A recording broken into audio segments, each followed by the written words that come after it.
Les rendez-vous de la rédaction. Les rendez-vous de la rédaction, le magazine.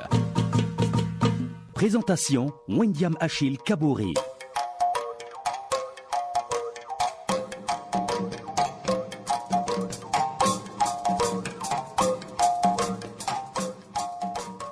Mesdames, Messieurs, bonjour et bienvenue à votre magazine. Dans ce numéro, il sera question du lancement officiel du plan d'urgence pour l'accélération de la réponse au VIH intervenu à Ouagadougou. Plus de 10 milliards de francs CFA seront nécessaires pour stopper la transmission du VIH mère-enfant d'ici fin 2018. Le Burkina Faso sensibilise les réfugiés urbains sur son sol.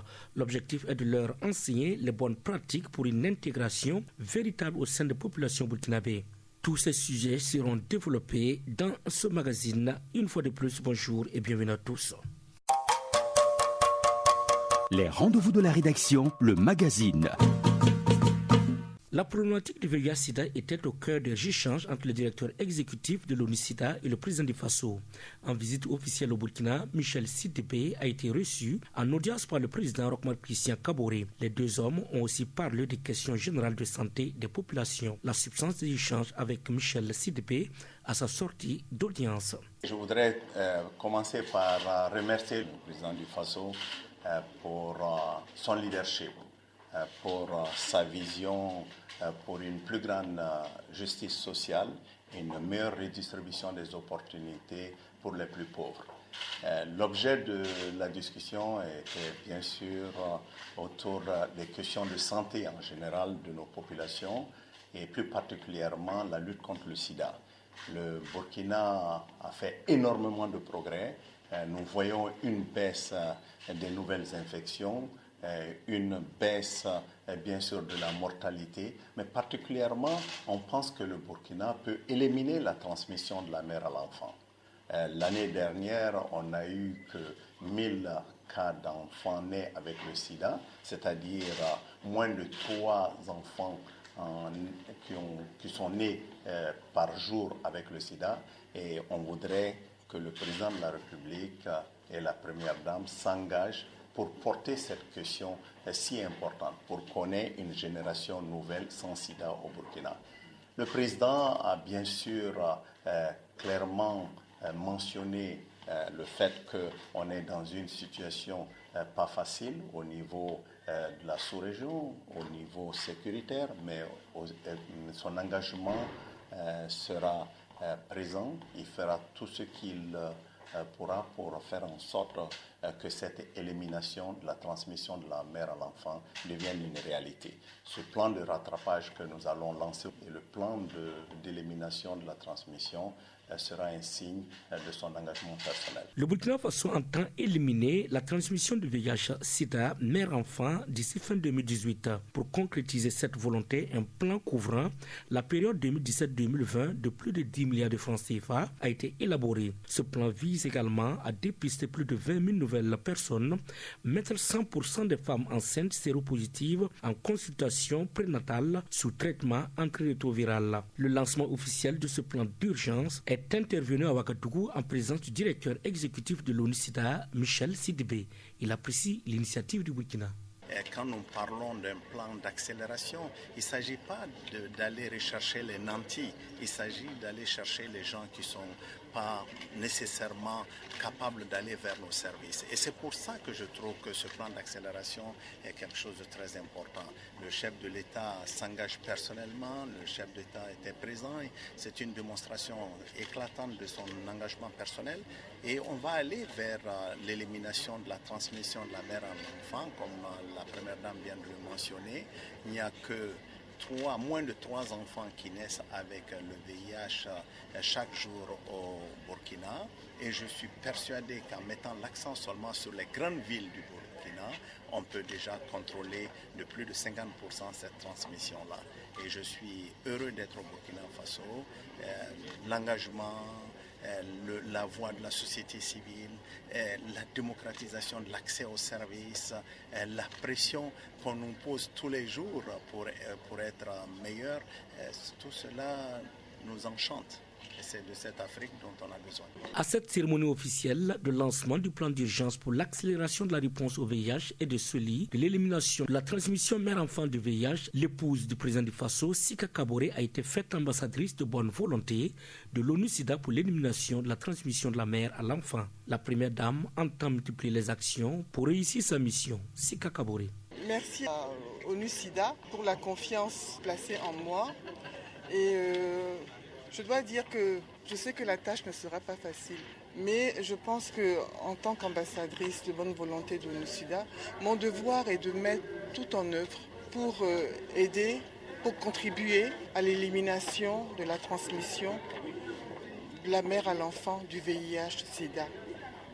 Je participe déjà à un certain nombre de programmes visant à favoriser l'accès des femmes et des filles aux services sociaux dans le cadre de la lutte contre la mortalité à l'accouchement. Et déjà à ce niveau-là, il y a quelque chose à faire.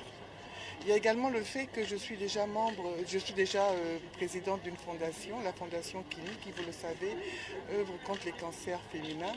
Et tout à l'heure, M. Sidibé nous l'a notifié.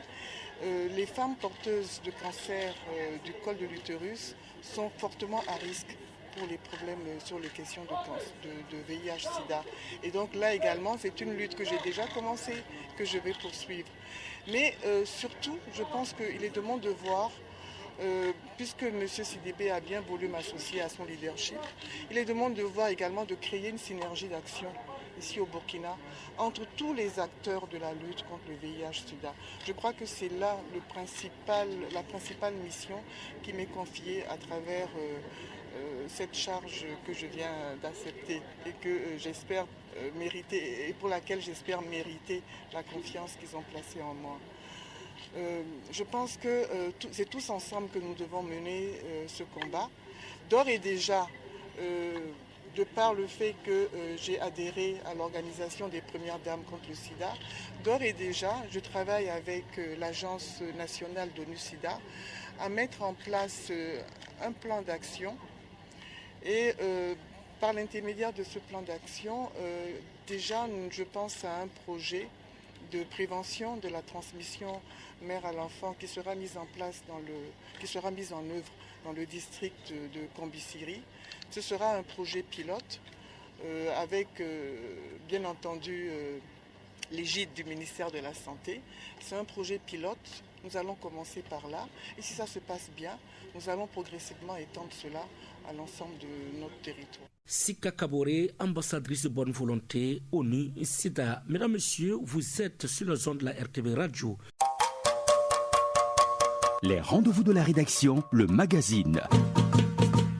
Le Burkina Faso accueille des milliers de réfugiés dont la plupart proviennent des pays de la CEDEAO. Si une bonne partie de ces réfugiés résident dans les camps de Mentao et de Goudebou dans la région du Sahel et bénéficient des séances de sensibilisation régulières en vue de leur intégration au sein des populations locales, cela n'est pas le cas pour les réfugiés dits urbains. Dans un contexte sociopolitique et économique marqué par des attaques terroristes, avec son corollaire de stigmatisation et de suspicion, la nécessité s'impose de les entretenir sur les stratégies pour une intégration harmonieuse au sein des populations burkinabées.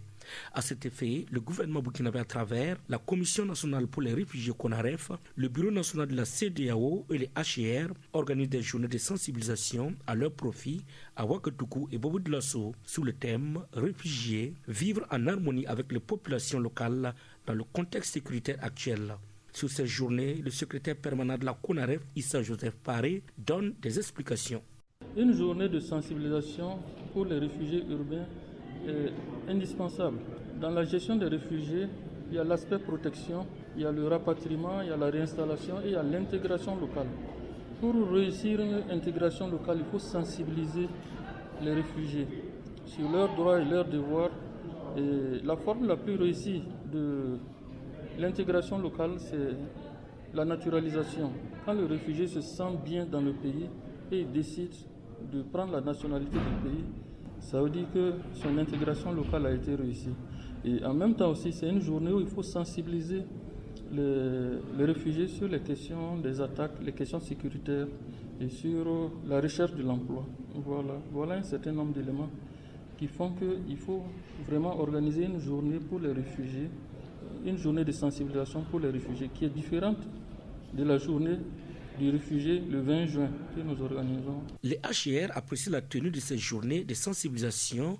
Pour sa représentante adjointe au Burkina, ces journées témoignent d'une solidarité à l'égard des réfugiés. Elles pourraient déboucher, selon Mawa Parums, sur des pistes de solutions en vue de leur offrir un mieux vivre. J'aimerais commencer par remercier le gouvernement et le peuple burkinabé pour l'hospitalité qui est donnée aux réfugiés.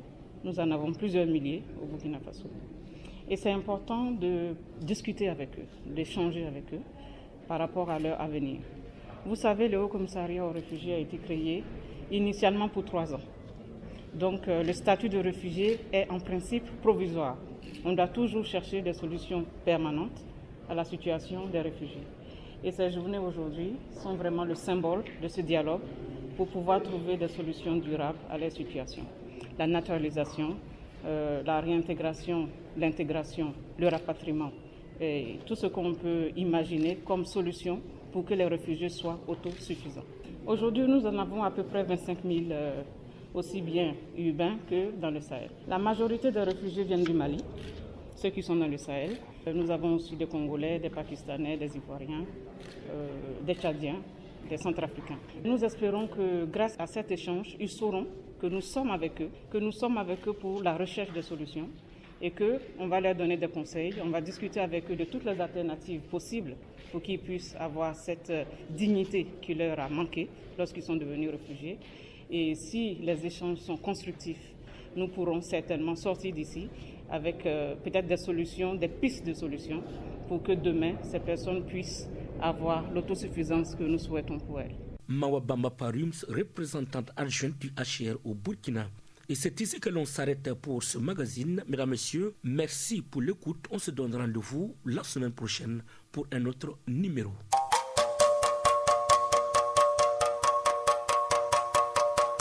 Les rendez-vous de la rédaction. Les rendez-vous de la rédaction, le magazine.